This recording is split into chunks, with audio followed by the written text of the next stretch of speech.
देखो यार, अगर तुम लोग एईडब्ल्यू के हार्डकोर फैन हो तो ये वीडियो तुम्हारे लिए होने वाली है, क्योंकि गाइज एईडब्ल्यू के 2024 पहले क्वार्टर के रेवेन्यू को लेकर टोनी खान ने काफी बड़ा खुलासा कर दिया है। डार्बी एलन के ब्रोकन फुट इंजरी के बाद डार्बी एलन को एक और इंजरी हो चुकी है। एईडब्ल्यू और एनजेपीडब्ल्यू के अंदर न्यू वाइस प्रेसिडेंट को हायर कर लिया गया है। तो गाइज वहीं मारी गोल्ड रेसलिंग प्रमोशन के ओनर रोजी अगावा को केनी ओमेगा के द्वारा बुरी तरह से एक्सपोज कर दिया गया है। तो गाइज चलिए बिना किसी देरी के शुरू करते हैं इस वीडियो को। और गाइज सबसे पहले बात करेंगे केनी ओमेगा की। वेल गाइज ये बात तो हम सभी लोगों को मालूम है, केनी ओमेगा करंटली इंजरी की वजह से एईडब्ल्यू से बाहर चल रहे गए। और यहीं आज केनी ओमेगा के लेटेस्ट ट्विच स्ट्रीम के ऊपर जब यहां पर केनी ओमेगा फैंस के कमेंट ले रहे थे, तो गाइज इसी टाइम पर एक फैन यहां पर केनी ओमेगा से ये पूछता है कि केनी ओमेगा जापान की न्यू रेसलिंग कंपनी मारी गोल्ड के बारे में क्या सोचते गए। तो गाइज केनी ओमेगा जवाब देकर ये कहते गए कि वो यहां पर मारी गोल्ड के बारे में तो कुछ नहीं बोलेंगे, बट डेफिनेटली वो यहां पर मारी गोल्ड के ओनर रोजी अगावा को लेकर बात करना चाहेंगे। और इसके बाद केनी ओमेगा रोजी अगावा को लेकर कुछ ऐसी बातें करते गए जिसके बाद कि पूरा का पूरा इंटरनेट शॉक हो चुका है।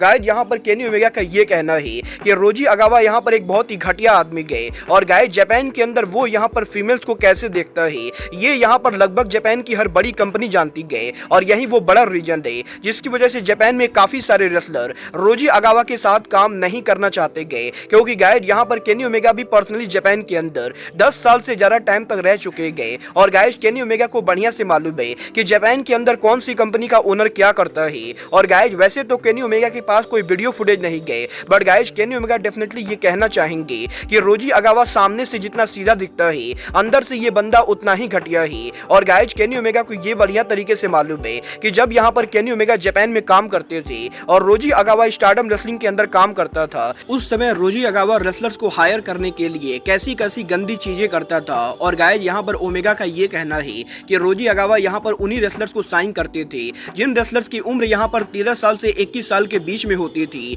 और गाइज रोजी अगावा यहाँ पर टीनेजर फीमेल्स को साइन करके कंपनी के अंदर छोटे कपड़े पहनाया करते थे। और गाइज यहाँ पर ओमेगा का ये कहना है कि केनी ओमेगा ने काफी सारी फीमेल जापानीज रेसलर्स को ये कहते सुना है कि रोजी अगावा जब यहाँ पर 13 साल से 21 साल के बीच में टीनेजर लड़कियों को साइन करते थे तो रोजी अगावा ये कंफर्म करते थे कि उन लड़कियों का ना तो कोई हस्बैंड हो और ना ही लड़कियों का कोई बॉयफ्रेंड हो। और गाइज यहाँ पर जापान की फीमेल रेसलर्स ने काफी सारे रेसलर्स ने केनी ओमेगा को ये बताया है कि जापान के अंदर रोजी अगावा इन रेसलर्स को साइन करने के बाद इन रेसलर्स को रेसलिंग के अलावा और भी काफी सारे उल्टे सीधे काम करवाते थे। और गाइज यहाँ पर इन टीनेजर लड़कियों का गलत फायदा उठाकर रोजी अगावा जापान में इनके छोटे कपड़े पहनाकर होटल के अंदर ले जाया करते थे। और कुछ इस तरीके से केनी ओमेगा ने लगभग ये खुलासा कर दिया है कि जिस तरीके से डब्ल्यूडब्ल्यूई के अंदर विंस मैकमैन यहाँ पर सेक्स ट्रैफिकिंग कर रहा है, उसी तरीके से जापान के अंदर रोजी अगावा भी टीनेजर्स को लेकर सेक्स ट्रैफिकिंग करता है। और गाइज यहाँ पर ओमेगा का ये कहना है कि वैसे तो केनी ओमेगा के पास कोई वीडियो फुटेज नहीं गए, इसलिए वो ज्यादा नहीं बोलेंगे, बट गाइज डेफिनेटली एक दिन सच सबके सामने आएगा। और केनी ओमेगा इस चीज को लेकर 100% श्योर है कि एक दिन जब यहाँ पर सच सबके सामने आएगा उस दिन यहाँ पर केनी ओमेगा भी इस चीज को लेकर और भी काफी सारे बड़े खुलासे कर देंगे। वेल गाइज मुझे यहाँ पर सच में ये बात समझ में नहीं आ रही है कि डब्ल्यूडब्ल्यूई कंपनी इस आदमी के साथ काम क्यों कर रही है, क्योंकि गाइज डब्ल्यूडब्ल्यूई कंपनी की में विंस मैकमैन के सेक्स ट्रैफिकिंग की वजह से ऑलरेडी यहाँ पर कंपनी काफी बदनाम हो चुकी है। और इसी बीच में अब ऐसे आदमी के साथ काम करना डेफिनेटली डब्ल्यूडब्ल्यूई कंपनी को भारी पड़ सकता है। वेल गाइज आप लोग रोजी अगावा को सपोर्ट करते हो या नहीं, आप लोग मुझे कमेंट करके बताइए। बट गाइज चलिए फिलहाल आगे बढ़ते हैं और बात करते हैं एईडब्ल्यू के इंजर्ड सुपरस्टार डार्बी एलन की। वेल गाइज ये बात तो हम सभी लोगों को मालूम है, एईडब्ल्यू के बिग बिजनेस के ऊपर डार्बी एलन और जे वाइट के मैच के दौरान डार्बी एलन को ब्रोकन फुट इंजरी हो गई थी। और इसी इंजरी की वजह से डार्बी यहां पर अब ना तो माउंट एवरेस्ट के ऊपर जा सकते गए और ना ही रेसलिंग के अंदर काम कर सकते गए। बट यहीं डार्बी एलन के फुट इंजरी के बीच में अब डार्बी एलन को एक और इंजरी हो चुकी है। गाइज यहाँ पर इस चीज को लेकर अपडेट आ रही है कि डार्बी एलन के ब्रोकन फुट इंजरी के बाद भी डार्बी एलन यहाँ पर लगातार स्टंट करने की कोशिश कर रहे थे। और डार्बी एलन की इन्हीं चिरकुट हरकतों की वजह से अब यहां पर डार्बी एलन के पैर के साथ साथ उनके नाक भी टूट चुकी है। और अब यहां पर Darby Allen broken foot injury के साथ साथ ब्रोकन नोज इंजरी से भी गुजर रहे गए। वेल गाइस मुझे सच में ये समझ में नहीं आता है कि ये बंदा कभी भी शांति से क्यों नहीं बैठ सकता है, क्योंकि गाइस ऑलरेडी जिस बंदे को इंजरी हुई पड़ी गए वो बंदा यहां पर एक और इंजरी का खतरा लेदा मेरे समझ से तो बिल्कुल ही बाहर है। बट गाइस चलिए फिलहाल आगे बढ़ते हैं और बात करते हैं एईडब्ल्यू के रिवोल्यूशन पेपर व्यू के बाय रेट की। वेल गाइस ये बात तो मैंने आपको आपको ऑलरेडी बताया है, एईडब्ल्यू के अंदर यहाँ पर एईडब्ल्यू का रिवोल्यूशन पेपर व्यू पिछले काफी महीनों के अंदर एईडब्ल्यू का बिगेस्ट पेपर व्यू था। और क्योंकि दी आइकॉन स्टिंग एईडब्ल्यू के अंदर रिटायर हो रहे थे, तो इसीलिए एईडब्ल्यू के रिवोल्यूशन पेपर व्यू को एईडब्ल्यू के पहले के किसी भी रिवोल्यूशन पेपर व्यू के मुकाबले सबसे ज्यादा लोगों ने खरीद कर देखा। और अब यहाँ पर फाइनली एईडब्ल्यू के रिवोल्यूशन पेपर व्यू की बाय रेट सामने आ चुकी है। गाइस यहाँ पर WON ने कंफर्म कर दिया है कि एईडब्ल्यू के रिवोल्यूशन पेपर व्यू की बाय रेट एईडब्ल्यू हिस्ट्री की तीसरी सबसे बड़ी बाय रेट है। और गाइस एईडब्ल्यू कंपनी का सबसे बड़ा बाय रेट 2021 में हुआ एईडब्ल्यू के ऑल आउट पेपर व्यू का बाय रेट है, जिसे यहाँ पर करीबन 2,10,000 लोगों ने खरीद कर देखा। तो गाइस वहीं नंबर 2 के ऊपर एईडब्ल्यू का inaugural all in pay per view गए, जिसे यहाँ पर करीबन 1,90,000 लोगों ने खरीद कर देखा। और अब यहाँ पर तीसरे नंबर के ऊपर एईडब्ल्यू के इस साल का रिवोल्यूशन पेपर व्यू गए, जिसे यहाँ पर करीबन 1,80,000 लोगों ने खरीद कर देखा। वल देखना बहुत ही दिलचस्प होने वाला है कि एईडब्ल्यू का upcoming pay per view AEW dynasty pay per view की बाय रेट कितनी होती है।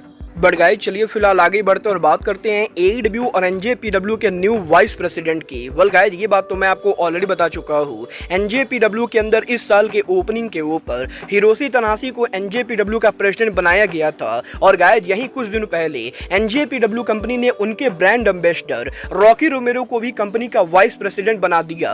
और यही रॉकी रोमेरो के एनजेपीडब्ल्यू में वाइस प्रेसिडेंट बनने के बाद रॉकी रोमेरो ने अमेरिका के अंदर एईडब्ल्यू कंपनी को ज्वाइन किया, जहां पर वो एईडब्ल्यू के अंदर एईडब्ल्यू के फ्रंट ऑफिस के अंदर काम कर रहे थे। और गाइस यही अभी हफ्ते इस चीज को लेकर अपडेट आ रही है कि रॉकी रोमेरो के एईडब्ल्यू और एनजेपीडब्ल्यू दोनों में काम करने के बाद रॉकी रोमेरो एनजेपीडब्ल्यू में तो वाइस प्रेसिडेंट के तौर पर काम कर ही रहे थे, बट अब यहां पर एईडब्ल्यू के अंदर भी रॉकी रोमेरो को टोनी खान के द्वारा प्रमोट कर दिया गया है। और अब यहां पर रॉकी रोमेरो एईडब्ल्यू के अंदर भी वाइस प्रेसिडेंट के तौर पर काम कर रहे गए। और गाइस यहां पर रॉकी रोमेरो दुनिया के वो पहले रेसलर बने गए जो यहां पर दुनिया की दो सबसे बड़ी कंपनी के ऊपर आज के टाइम पर एक साथ ही वाइस प्रेसिडेंट के तौर पर काम कर रहे गए। वल देखना बहुत ही दिलचस्प होने वाला है कि रॉकी रोमेरो के एईडब्ल्यू और एनजेपीडब्ल्यू दोनों में वाइस प्रेसिडेंट के बाद ये बंदा यहां पर इन दोनों कंपनी पर कैसे काम करता है। बट गाइस चलिए फिलहाल आगे बढ़ते और बात करते हैं एईडब्ल्यू के इस साल के रेवेन्यू की। वेल गाइस ये बात तो हम सभी लोगों को मालूम है, एईडब्ल्यू कंपनी ने लास्ट ईयर करीबन $250 मिलियन का रेवेन्यू किया है। और गाइस फोर्ब्स का ये दावा करना है कि 2023 में एईडब्ल्यू कंपनी ने $250 मिलियन का रेवेन्यू किया है। और यही फोर्ब्स के इस रिकॉर्ड के सामने आने के बाद अब टोनी खान ने एईडब्ल्यू के डायनेस्टी पेपर व्यू को प्रमोट करते समय उनके लेटेस्ट इंटरव्यू में 2024 के अंदर एईडब्ल्यू के पहले क्वार्टर के रेवेन्यू को कंफर्म कर दिया है। जब यहां पर टोनी खान से यह पूछा गया कि फोर्ब्स के द्वारा एईडब्ल्यू के 2023 के रेवेन्यू रिकॉर्ड को रिवील करने के बाद क्या टोनी खान इस साल के पहले क्वार्टर के रिवील करना चाहेंगे, तो गाइस यहां पर टोनी खान जवाब देकर यह कहते गए कि एईडब्ल्यू कंपनी एक प्राइवेट कंपनी गए और इसीलिए वो यहां पर एग्जैक्ट नंबर तो नहीं दे सकते गए, बट वो यहां पर डेफिनेटली इतना बता सकते गए कि लास्ट ईयर 2023 के अंदर एईडब्ल्यू के पहले क्वार्टर में एईडब्ल्यू ने जितना रेवेन्यू किया था 2024 में उसके मुकाबले एईडब्ल्यू ने ज्यादा रेवेन्यू किया है। और क्योंकि लास्ट ईयर एईडब्ल्यू के पहले क्वार्टर के अंदर एईडब्ल्यू वीकली बेसिस पर सिर्फ एक शो प्रोड्यूस कर रही थी, तो गाइस इसीलिए लास्ट ईयर जनवरी से मार्च के बीच में एईडब्ल्यू के कोलिजन शो के ना होने की वजह से एईडब्ल्यू का रेवेन्यू डेफिनेटली इस साल के मुकाबले कम है। बट गाइस क्योंकि इस साल AEW company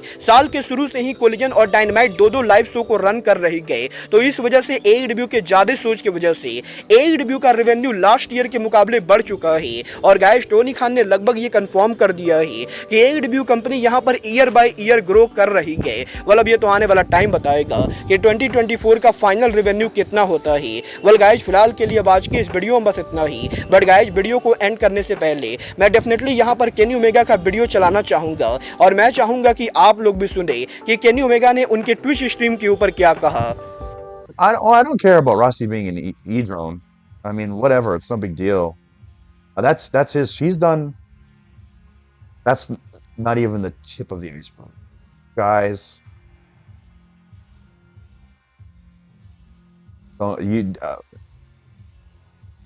Just you freaking wait. Just you freaking wait. If you guys are still interested in wrestling and you're still kind of listening to the stories and reading stuff, when it finally comes out, when it finally comes, there are a lot of people that refuse to work with him for the very same reason. Some of those people are even in WWE. Some of those people are in AEW. And they have a very good reason. It's not just like, yeah, I decided to wake up and not like this guy. Oh, yep. And hey, if you want to know sort of along what lines they tread amongst, the dude just flat out said, "Hey, we're looking for girls from like ages 13 to 21 that don't have a boyfriend or aren't married." We already know that he puts underage girls in very revealing swimsuit calendars and books, and I wish that's all he did. Let's put it away.